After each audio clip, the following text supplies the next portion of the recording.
as settlers traveled westward in the 1800s. Some, who were more adventurous, came across the Arkansas River and crossed the Indian Territory into modern-day Oklahoma.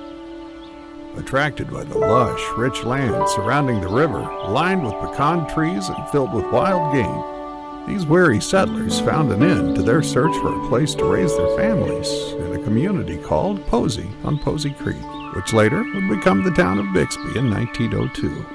This would be their place of rest, a true Oklahoma town filled with farmers, teachers, preachers, and even some outlaws.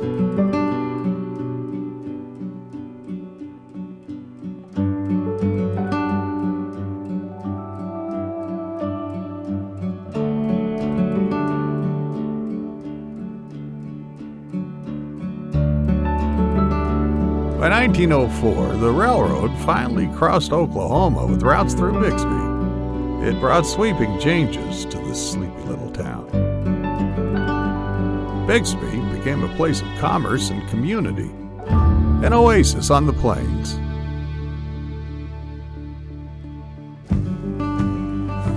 As farming edged closer to the river, it seemed that such a fertile area was a perfect place to settle. But in spite of all that, there were a few daring young settlers who decided to venture across the river on rope-tied barges, seeking more opportunity on the northern side of the Arkansas. It was not an easy feat by any stretch, but sheer willpower, stamina, humor, pride, and optimism enabled many to make the trek northward. They would travel back and forth, picking up more settlers and carrying them across the river until they had all reached the other side. A tranquil, fertile, and abundant place is where they'd land, and the settlers soon came to view their journey as a bridge to a new and peaceful life. In honor of this place of serenity, they called the new settlement the village of Scereno. The first building in the village was a quaint little stone chapel that seated only 8 people. Soon after, the settlers would join together to build a community barn. The barn, as it was simply called, allowed farmers to trade locally. This new place of commerce would serve the needs of the growing village and become a place for social activities. As the original chapel became too small for gatherings, a larger chapel was built following the end of World War I, and by 1919, the villagers had built a permanent home for their new pastor. They would eventually build a schoolhouse for their children, surrounded by homes of the families who worked outside the village. Over the years, many of the structures that were first built ultimately were converted into other uses. For example, the first small chapel is now a place where people come to pray. The first general store is now the coffee shop, with college youth gatherings on the upper level. The bank building, now an insurance office. The pond that was originally the watering hole for people bringing their cattle and horses in is now the place where public baptisms are held. The livery stable, with a blacksmith shop next to it, is now a Mexican-style cafe.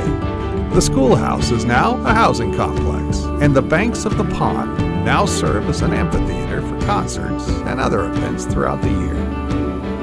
The traditions established in Scereno are a cornerstone of the village culture. It wasn't uncommon for the small village to shut down the streets for a festival called the Christmas Parade of Lights. The main street would be filled with decorations and lights the 3 weeks before Christmas. The only way to travel on the street was by foot or by carriage. The villagers adorned their homes and shops with trees and festive decorations. The Christmas pageant, an annual theatrical depicting the life of Christ, was anchored at the second larger chapel. As the event outgrew this venue, it was moved to the barn to house all the people who were attending from far away. As the pageant grew even more popular, a theater was erected by the community as a place to house the pageant and other events throughout the year.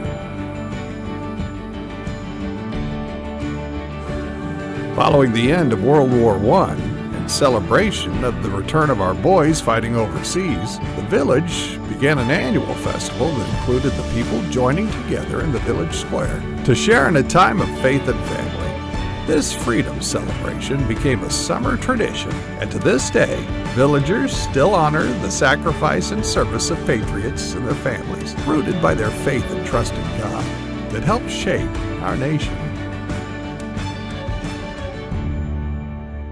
Another one of Scereno's cherished traditions is common among young couples who come to the original little chapel on the pond. The one-room chapel is lit by an eternal flame. For decades, young men have been proposing marriage in this way to young ladies they love. Many couples return to the little chapel on their anniversaries to recommit their vows to the Lord. Over the years, this small, quaint village has been known for many things to many people. But most of all, it's become synonymous with being a place of peace and serenity for all who are weary, worn, and in need of a bridge to a new beginning. Welcome to the village of Scereno.